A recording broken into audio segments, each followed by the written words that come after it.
श्राद्धों में ना चिड़िया को दाना डालने की परंपरा है, कौआ भी खाता है। तो कुछ लोग कहते हैं कि तुम्हारे बाप देखो कौआ बन गए क्या, जो तुम कौआ को दाना डाल रहे हो। अरे मूर्खो, कौआ नहीं बन गए, कौआ एक पक्षी है। और हम हिंदू हैं, हम कहते हैं कि नहीं, हम अपना ही पेट नहीं भरते, हम जीव जंतुओं का पेट भर के अपना पेट भरते हैं, सबको। अब बताओ, आप कौआ को दाना डालो, चिड़िया को दाना डालो और गाय को रोटी दो, इसमें घाटा क्या है?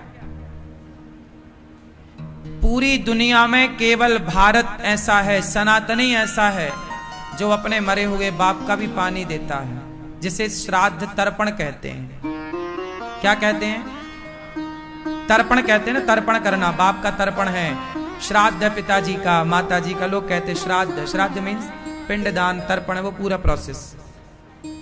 एक सनातनी ऐसा है जो मरे हुए माँ बाप के नाम का। अब कुछ लोग आप पे हंसते हैं कि यार तू क्या करता है, तो आज का साइंस का बच्चा है। साइंस अपनी जगह सही है साहब, साइंस भी तो सैटेलाइट से चल रही है, अधिकांश बहुत सारी चीजें साइंस सैटेलाइट पर आश्रित है। सैटेलाइट भी एक साइंस है, विज्ञान है।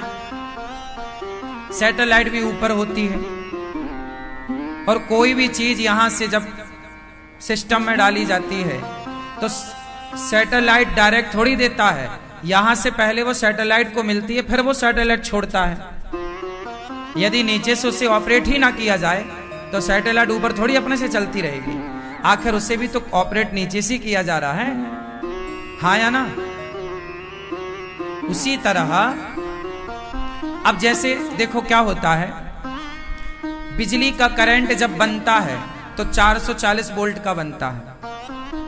जो बड़ी लाइनें जाती हैं ना, आपने देखा होगा, बड़े बड़े तार इकट्ठे, बड़े बड़े खंबे, बड़ी लाइन बोलते हैं। क्या उससे आपके घर का बल्ब जल जाएगा? तो उत्तर दो।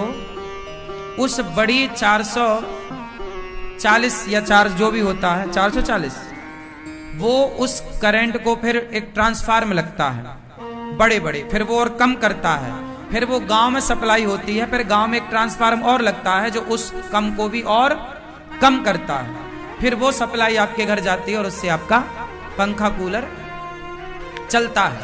उसी तरह बिजली तो एक है, पर उस बिजली को घर तक पहुंचाने के लिए 2-3 प्रोसेस से गुजरना पड़ता है। उसी तरह आपने जब गाय को खिलाया, किसी दीन दुखी को खिलाया, पशु पक्षी को खिलाया, तो जो आपने खिलाया वही आपके पितरों को नहीं मिल जाएगा। जो बिजली बनती है डायरेक्ट, उतना लोड, उतना 440 का नहीं मिलता हमारे को, कम करके। उसी तरह जब आप किसी गाय को रोटी, चारा, भूसा और किसी भूखे को भोजन कराते हो अपने पितरों के नाम से, दादा दादी के नाम से, तो आपके दादा दादी जहां होते हैं उन्हें जिस चीज की कमी होती है, उन्हें वहां वह प्राप्त होता है जिस चीज की उन्हें कमी है। जैसे आपका कोई बच्चा अमेरिका में है और उसे पैसे की जरूरत है, तो अमेरिका में पैसे कैसे भेजोगे?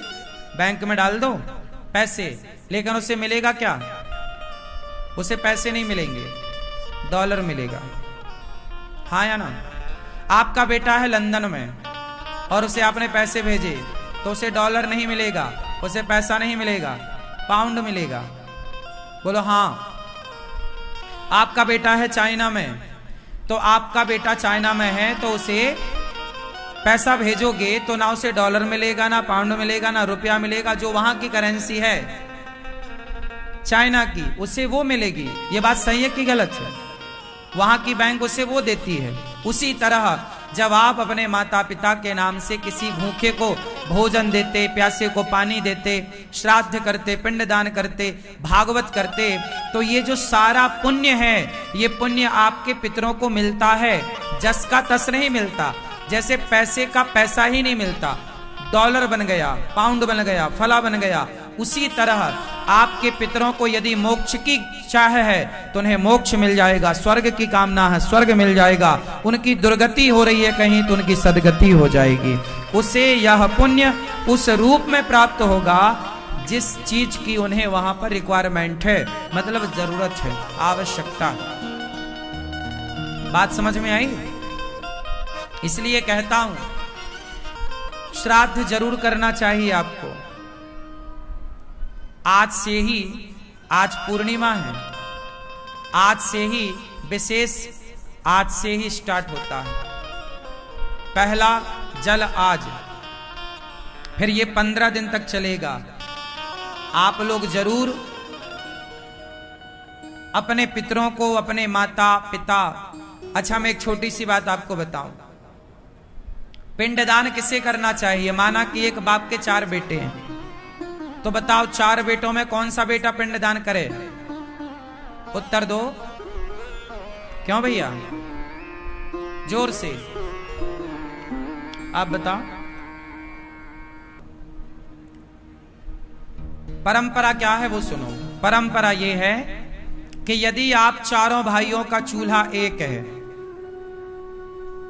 बात समझो, चारों भाइयों का चूल्हा एक है, तुम संयुक्त परिवार में हो, चारों भाई एक चूल्हे की रोटी खा रहे हैं, तब तो 4 में से कोई एक बेटा कर ले, बड़ा पिंडदान कर ले, श्राद्ध कर ले, पोथी पाठ करा ले अपने माता पिता दादा दादी की, तो वह पर्याप्त है। लेकिन आप चारों भाई अलग अलग रहते हैं, चारों का चूल्हा अलग है, तो तुम चारों पर ही तो मां बाप का ऋण है, तो बड़ा ही क्यों करे? क्या छोटा, छोटे को मां ने मालिश नहीं करी क्या? क्या छोटे को दूध नहीं पिलाया क्या? क्या मझले वाले बेटे को मां ने तेल मालिश करके उसके पसंद का भोजन नहीं कराया क्या?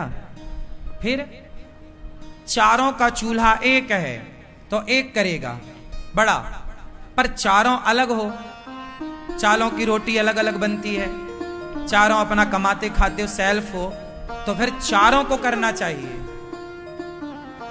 बड़ा भी करे, मझला भी करे, संझला भी करे और छोटा भी करे।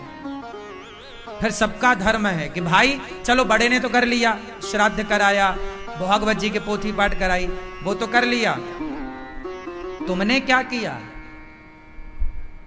बड़ा ही करे तो फिर सारी संपत्ति बड़े को देते, तुम संपत्ति भी तो लिए हो बाप की। भाई प्रॉपर्टी तो चारों में बटी है ना, बाप की संपत्ति चारों में बटी है ना, यदि 4 बेटे हैं तो फिर पिंडदान एक ही क्यों करेगा? सुनो, ये पुण्य के काम है, ये अच्छे काम है, ये जितना ज्यादा हो जाए उतना। बला मत टारो कि यार तू करे या नहीं, नहीं, हमारा भी बाप है, हमारा भी तो था, हमारा भी तो ऋण है उस बाप का, मां का, तो भाई ऋण है, चुकाओ। इसलिए आप कुछ ना कर पाओ तो अपने माता पिता को केवल एक भागवत जी ही सुना दो, भागवत जी के पोथी पाठ ही करा दो। अभी 26 तारीख से फिर भागवत जी के पोथी पाठ बैठेंगे, ताकि आपको ये श्राद्ध पक्ष में अपने माँ बाप के लिए कुछ करने का अवसर मिले। तो आप 26 सितंबर से भागवत जी के पोथी पाठ जो होंगे आप बिठाइएगा अपने माता पिता के नाम से। और सुनो, इन दिनों में क्या करना है वो आपको सुनना, और बड़ा बेटा हो या छोटा सबको करना है। संयुक्त तो हो तब कोई बात नहीं। अब ये देखो कि तुम्हारी रोटी एक चूल्हे में पकती है, 4 चूल्हे में, फिर करना क्या है वो मैं आपको बताऊं। आप कुछ विधान है, कुशा होता है, कुश, या नदियों में, तालाब में, जलाशयों में जाओ, आचार्य जी मिल जाएंगे, पंडित जी, वो तर्पण करा देंगे, श्राद्ध करा देंगे। घर पे ही आप ऐसा करो कि लोटा भर जल ले लो और अपने माता पिता के नाम से जल पितरों के लिए यहां से छोड़ा जाता है, ऐसे यहां से गिरता है पानी, है ना। तो अपने माता पिता के नाम का थोड़ा जल स्मरण कर लो माँ बाप का। यदि जैसे बाप जिंदा है ना तो वो बेटा नहीं कर सकता, यदि आपके पिताजी जिंदा हैं तो आपको नहीं करना कुछ। आपके पिताजी नहीं है, दादाजी नहीं है, तो फिर करो, आप पिंडदान करो, तर्पण करो, एक थाली भोजन निकालो, है ना, भोजन बनाओ तो निकालो, एक दीपक जलाओ अपने पितरों के नाम से, 15 दिन तो जले, और एक थाली भोजन निकाल के कौआ को, कुत्ता को, चिड़िया को, चींटी को नाम ले करके, हे मेरे पितर देवता, हे मेरे पितरों, हे मेरे पूर्वजों, स्मरण करके, जैसे आज आप भागवत जी के पोथी पाठ करा रहे हैं ना, तो एक बार स्मरण करो, हे मेरे पूर्वजों, हे मेरे पितरों, हे मेरी माँ, हे मेरे पिता, मैं आपका पुत्र हूं, मैं आपकी पुत्री हूं, मैं आपके नाम से, आपके निमित्त ये शुभ कार्य कर रहा हूं, आप इसे स्वीकार कीजिए। आप ऐसे ही कह दीजिए कि हे मेरे पितरों, हे मेरी माँ, हे मेरे पिता, जो भी आप हैं, दादाजी दादी, मैं आपके नाम से ये शुभ कार्य कर रही हूं या कर रहा हूं, आप इसे स्वीकार कीजिए। एक थाली भोजन निकाल कर दीजिए। साधु संतों को भोजन कराने की क्षमता है आपकी, तो गौरी गोपाल आश्रम में अखंड रसोई चल रही है, हजारों संत भोजन कर रहे हैं, आप भोजन करा सकते हैं संतों को।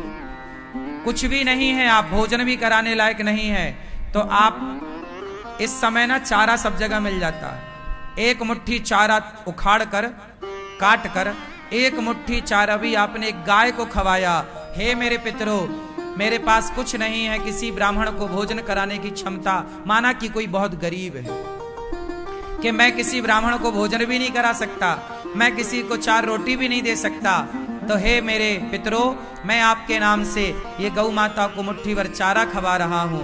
तो गाय को चारा खवा देने से आपके पितरों को लगता है कि हाँ, मेरे पुत्र ने कुछ किया है, उससे भी उनका कल्याण हो जाता है। कुछ भी नहीं है, चारा भी आप नहीं खिला सकते, तो भी एक और सस्ता उपाय है, दक्षिण दिशा की तरफ मुंह करो, दक्षिण दिशा की तरफ मुंह करो, और मुख करके अपने पितरों का स्मरण करते हुए केवल उनको याद करके भगवान का नाम लेकर 5 बार श्रीमन नारायण, हे श्रीमन नारायण, मेरे पूर्वजों को सदगति दो, हे श्रीमन नारायण, मेरे पितरों का उद्धार करो, मेरे पिता का, मेरी माँ का, मेरे दादा का, मेरी दादी का, मेरी नानी, मेरे नाना, मेरे परिवार का उद्धार करो, और केवल 2 आंसू बहा दो। यदि आपने दक्षिण दिशा की ओर मुंह करके अपने पितरों का स्मरण करके केवल पितरों के नाम से 2 आंसू बहाए, तो वह 2 आंसू से भी तृप्त हो जाते हैं आपके पितर। जो आपने 5 बार भगवान नाम जपा, उस 5 बार के नाम जप का फल उन्हें प्राप्त हो जाता। इसलिए कुछ ना कर पाओ तो ये जरूर करना, दक्षिण दिशा की तरफ मुंह करना, पितरों का स्मरण करना, पूर्वजों का, और भगवान नाम लेकर के और आंसू बहा देना, पितरों को याद करते हुए, ठीक है। वरना आप अपने माता पिता के नाम से इन 15 दिनों में कहते हैं कि आपके पितर बस आपकी तरफ देखते हैं टुकुर टुकुर।